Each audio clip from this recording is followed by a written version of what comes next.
O primeiro plano era num domingo, as forças especiais viriam de Goiânia, 100 pessoas das forças especiais, também é um exagero, mas... A noite pairava sobre Brasília, densa e carregada, como um presságio silencioso. No coração do poder, onde as decisões que moldavam o destino de uma nação eram tomadas, um homem sentia o peso do mundo sobre seus ombros. Alexandre de Moraes, ministro do Supremo Tribunal Federal, era uma figura central em um dos períodos mais turbulentos da história do Brasil. Sua imagem, para muitos, era a de um baluarte da justiça, para outros, um símbolo de autoritarismo. Mas por trás da fachada de autoridade, um turbilhão de angústias e pressões o consumia. A rotina do ministro era implacável. Manhãs dedicadas à leitura de processos complexos, tardes em sessões plenárias tensas, noites insones debatendo internamente as implicações de cada voto, cada decisão. O país fervilhava em debates apaixonados, polarizado por ideologias e ressentimentos. E no centro desse furacão, Alexandre de Moraes era uma figura constante, tomando decisões que invariavelmente desagradavam a uma parcela significativa da população. As redes sociais, um campo de batalha virtual, eram um reflexo dessa polarização. A cada decisão do ministro, uma avalanche de comentários, muitas vezes carregados de ódio e ameaças, inundava a internet. A pressão era avassaladora, não apenas sobre ele, mas também sobre sua família. A sombra do medo pairava sobre seus entes queridos, a constante preocupação com a segurança, com o que poderia acontecer. No silêncio de seu gabinete, após um longo dia de trabalho, Alexandre se sentava à sua mesa, a cabeça latejando. Os documentos empilhados pareciam montanhas intransponíveis. A sensação de estar sozinho, isolado em meio a uma tempestade, era cada vez mais forte. Ele sabia que suas decisões tinham um impacto profundo na vida de milhões de brasileiros, e essa responsabilidade pesava como chumbo em seu coração. Mas havia algo mais, algo que não se podia ver nos jornais ou nos debates televisivos. Uma força sombria parecia rondar a vida do ministro, uma energia negativa que se manifestava de diversas formas. Pesadelos recorrentes o assombravam durante a noite, imagens distorcidas e vozes acusatórias que ecoavam em sua mente. Durante o dia, uma sensação constante de opressão o acompanhava, como se um peso invisível estivesse sobre seus ombros. Essa energia negativa se manifestava também em eventos inexplicáveis. Objetos que caíam sem motivo aparente em seu escritório, luzes que piscavam de forma errática, sussurros indistintos que pareciam vir do nada. A equipe de segurança atribuía esses incidentes ao cansaço ou à imaginação, mas Alexandre sentia que havia algo mais, algo sinistro atuando em sua vida. A saúde do ministro também começou a declinar.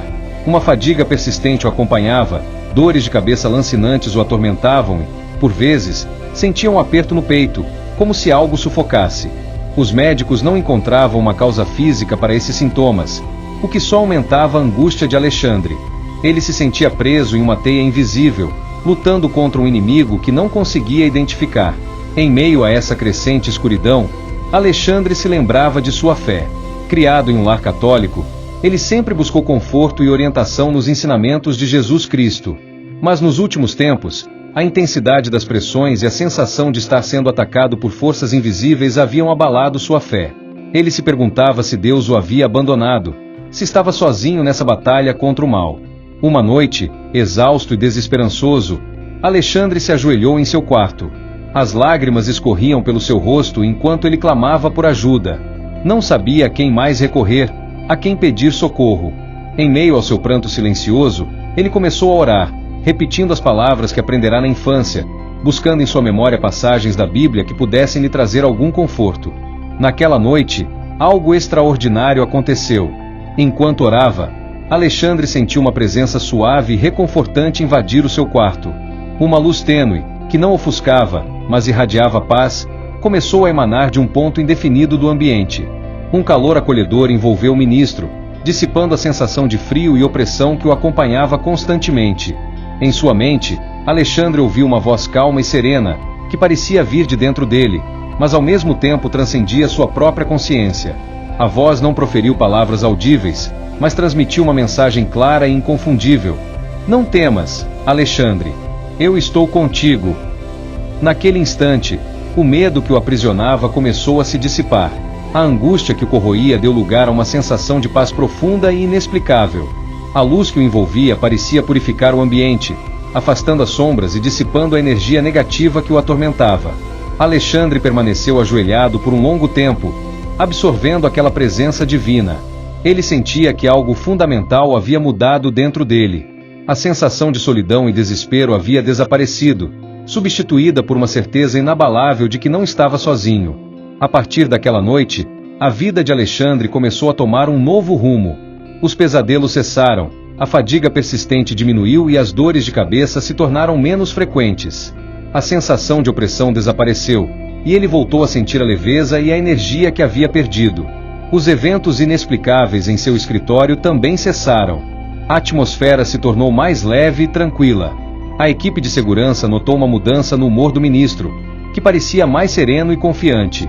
Mas a transformação mais profunda ocorreu no interior de Alexandre. Sua fé, que havia sido abalada pelas provações, foi restaurada com uma força renovada. Ele compreendeu que, mesmo nos momentos mais sombrios, a presença de Deus estava ao seu lado, oferecendo amparo e proteção. Alexandre começou a dedicar mais tempo à oração e à leitura da Bíblia. Ele encontrava nas palavras de Jesus Cristo a força e a sabedoria de que precisava para enfrentar os desafios do seu cargo. A passagem que mais o tocou foi aquela em que Jesus diz: "Vinde a mim, todos os que estáis cansados e oprimidos, e eu vos aliviarei." Ele sentia que essas palavras eram direcionadas a ele, um convite para entregar suas angústias e preocupações nas mãos de Deus. A fé renovada de Alexandre se refletiu em suas decisões e em sua conduta. Ele continuou a exercer seu cargo com a mesma firmeza e determinação, mas agora com uma serenidade e uma confiança que antes não possuía. Ele não se deixava abalar pelas críticas e pelos ataques, pois sabia que estava agindo de acordo com sua consciência e com os princípios da justiça. O ministro também se tornou mais compassivo e compreensivo com as pessoas ao seu redor. Ele percebeu que todos, independentemente de suas posições políticas ou ideológicas, enfrentavam suas próprias lutas e dificuldades. Ele procurava ouvir com atenção as diferentes perspectivas, buscando sempre o diálogo e a conciliação. A transformação de Alexandre não passou despercebida. Muitos notaram a mudança em sua postura e em seu comportamento.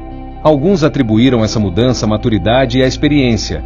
Outros, de forma mais reservada, comentavam sobre uma possível conversão religiosa.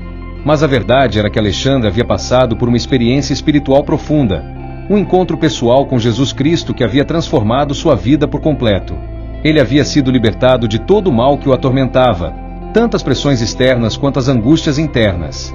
A história da libertação de Alexandre de Moraes se espalhou silenciosamente entre algumas pessoas próximas a ele. Alguns se mostraram céticos, outros se emocionaram com o relato.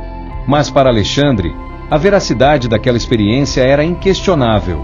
Ele sabia que havia sido alvo de uma intervenção divina, um ato de graça que o havia resgatado da escuridão. Com o tempo, a atmosfera política no Brasil começou a se acalmar. Os debates se tornaram menos acirrados, e o país começou a encontrar um caminho para a reconciliação.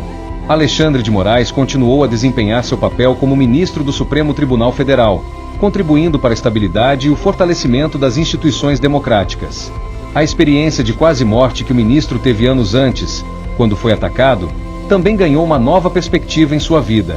Ele percebeu que havia sido poupado por um propósito maior, que sua missão ainda não havia terminado. Aquele atentado, que o havia deixado marcado física e emocionalmente, agora era visto como um momento de provação, um desafio que ele havia superado com a ajuda de Deus.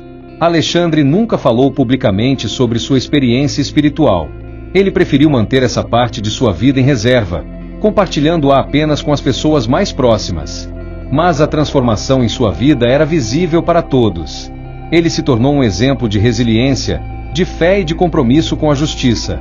A história de Alexandre de Moraes nos lembra que, mesmo nas situações mais difíceis e turbulentas, a esperança e a fé podem nos guiar. Que mesmo quando nos sentimos cercados pelo mal, a presença divina pode nos libertar e nos dar forças para seguir em frente. E assim, a noite em Brasília, que antes pairava densa e carregada, agora se abria para um novo amanhecer, um futuro onde a justiça e a paz pudessem prevalecer. A libertação de Alexandre de Moraes era um sinal de que, mesmo nas trevas, a luz de Jesus Cristo pode brilhar e dissipar todo o mal. E você, o que achou dessa história? Deixe seu comentário abaixo. Se você gostou desse conteúdo e quer acompanhar mais narrativas como essa, não se esqueça de curtir o vídeo e se inscrever no canal. Sua participação é muito importante para nós.